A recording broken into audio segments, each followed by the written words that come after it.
Dina, Yes. why don't you sit with the others? When I came in with the coffee, I could see those ladies were talking about me. But didn't you notice she was so agreeable to you? That is what I will not take. You are so self-willed, Dina. Yes, I am. But why? So is my nature. Can't you alter your nature?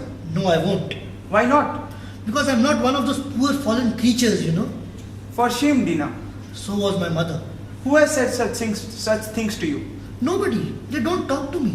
They think I'm such a gingerly person, as if they'll touch me and I'll break. I understand that you feel repressed, but If only I could get away from this place. I could have my own living. I don't want to stay with these people who are so what? so proper and so moral. You don't mean that. You know you are dearer to me than I can say. If it had been Hilda or Netta, it would have been much easier for you to express your feelings. Good morning, Mr. Roberts. Good morning, Juan. Sir, Mr. Kraft said that you are not satisfied with your Yes, work. I am very displeased with the whole shipyard management. I provided you new machines. The palm tree was supposed to set sail yesterday itself. Sir, the palm tea shall be ready by day after tomorrow. Very good. And what about the Indian girl? Sir, the Indian girl is in a very bad condition. The more I work on it, the worse it gets. I provided you new machines and Kraft tells you are not working with them. Sir, I'm a guy in my 50s. I'm trying to work my way, but I'm more accustomed to the old machinery. See, Juan, you must not think I consider profits. I have to consider the society that I live in and the business that I'm head of. The Indian girl should be ready by day after tomorrow. Sir, that's not possible, sir. Are you saying it cannot be done? Sir, the kind of hands we have at the workyard, it really cannot be, sir. Then you must look elsewhere, Juan. Sir, my father, my grandfather, they've worked all their lives for you. You really cannot say that to me. Still, the lesser must be sacrificed for the greater. The individual must be sacrificed for the general welfare. If you cannot do it, then you will be discharged. Sir, you won't budge. No, I will not be moved on. So I'll try and get it done, sir.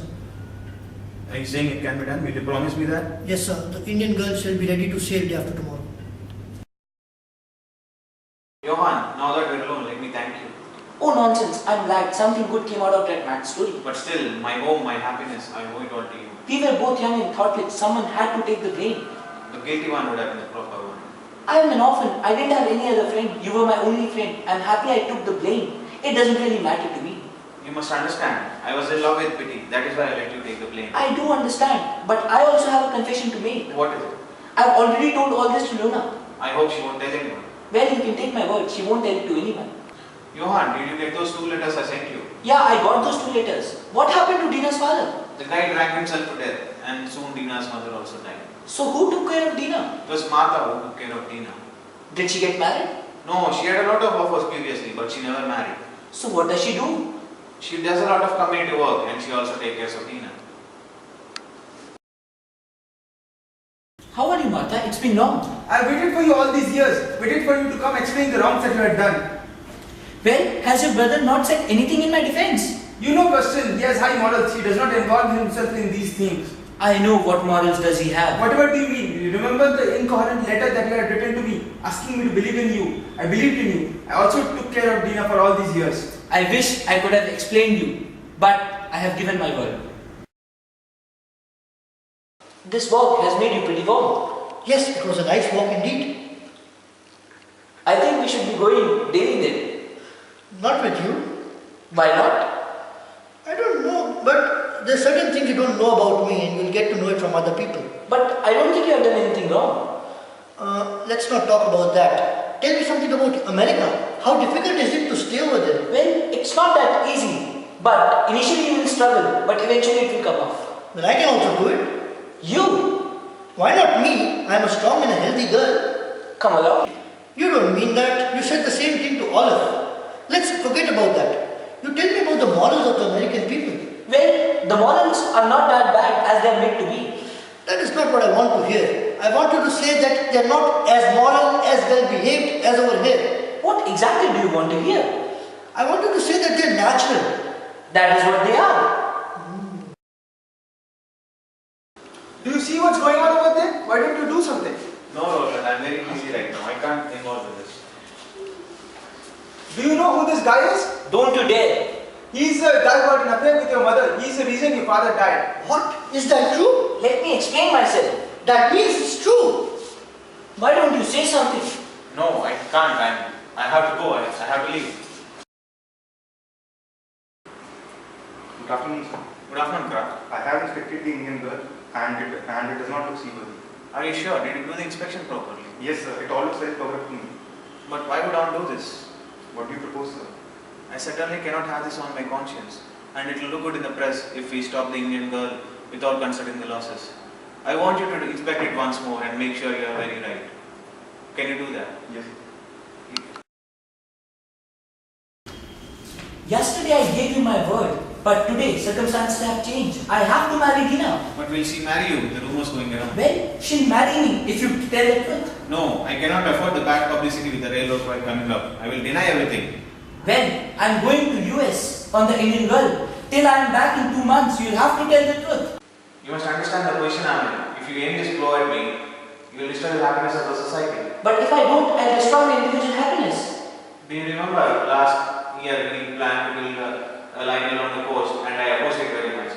This time we plan to build it in the town. But why don't you oppose that? Did you hear the rumors that there was a lot of buying of mines, lands and waterfalls? Yeah, apparently some company bought it. It was not a company, it was me who bought it. Oh, you have taken a big risk. Yes, I have invested a lot of money in it and if this comes out now, I will lose all my money. But I don't know all this. I'll go to US on an Indian girl and then come back after 2 months and I'll then speak. See, go and then go to the US and then do not speak, hold your tongue. I'll pay you whatever you want. Do you just keep your money? I don't want your money. I'll set sail on Indian girl and come back after 2 months, even if it goes to the bottom. Goes to the bottom. Well, Lona, what do you think of me today? The same as I did yesterday, a lie more or less. Well, you must understand, if that lie came out, my whole life will be ruined. That stands to reason. But who was the thief? There was no thief. How was that? Not a penny was stolen. When my mother was the head of the business, there were a lot of unjudicious dealings and the business was in trouble. So So you helped to spread the rumor. no, but I did not, neither did I contradict it. There were a lot of creditors pushing for the money, so I grabbed it like a drowning man. And in the end, everyone was paid in full. So your whole life is based on a lie. But whom did it injure at that time? You ask whom it has injured.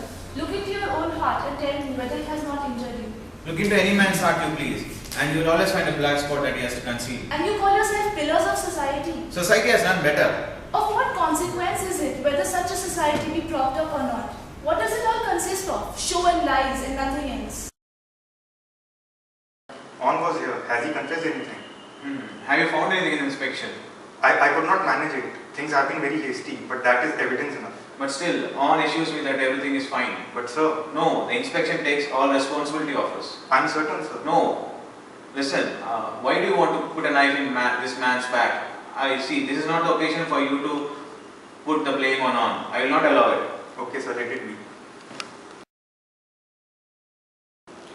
Today we pay homage to one of the greatest men in our society, Mr. Burnick. He can be considered unselfish, no, not unselfish, self-sacrificing in all his efforts. He has very thought for his self-profit and has always worked for the betterment of the community. The railroad that he has built has improved our community in such a huge manner. It has allowed some pernicious elements to leave our society. I would now like to invite one of the pillars of the society to say a few words.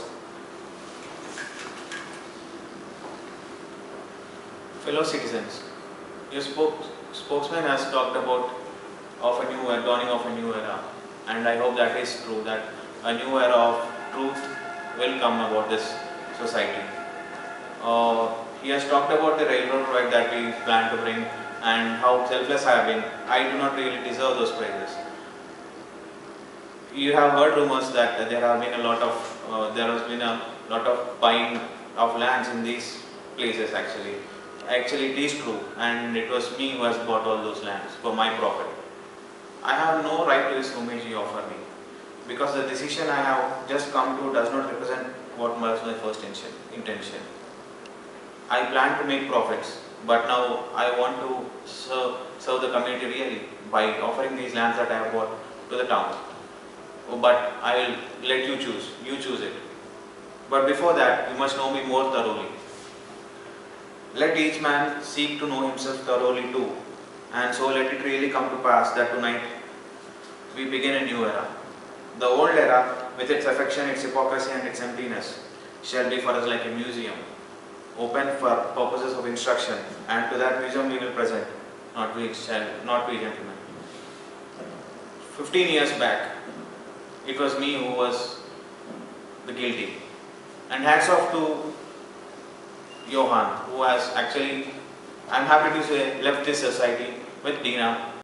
Yes friends, I was the guilty one and he went away. The vile and lying rumors that were spread abroad afterwards, it was beyond human power to refute now, but I have no complaint against that. For 15 years I have climbed the ladder based on this lie, and now each of you must decide on his own. But let no decision come tonight.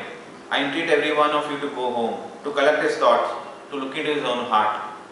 When once more you can think calmly, then it will be seen whether I have lost or I have won by speaking the truth. Thank you. Thank you, Lona. You have said what is best in me and for me. Do you suppose I wanted to do anything else? Oh, what a wretch I am. I do not deserve this from you. If we women only looked for what we deserve. Still, I think I have learned a lesson today. It is you women who are the pillars of society. Then you have learnt a poor lesson. It is the spirit of truth and the spirit of freedom that are the true pillars of society.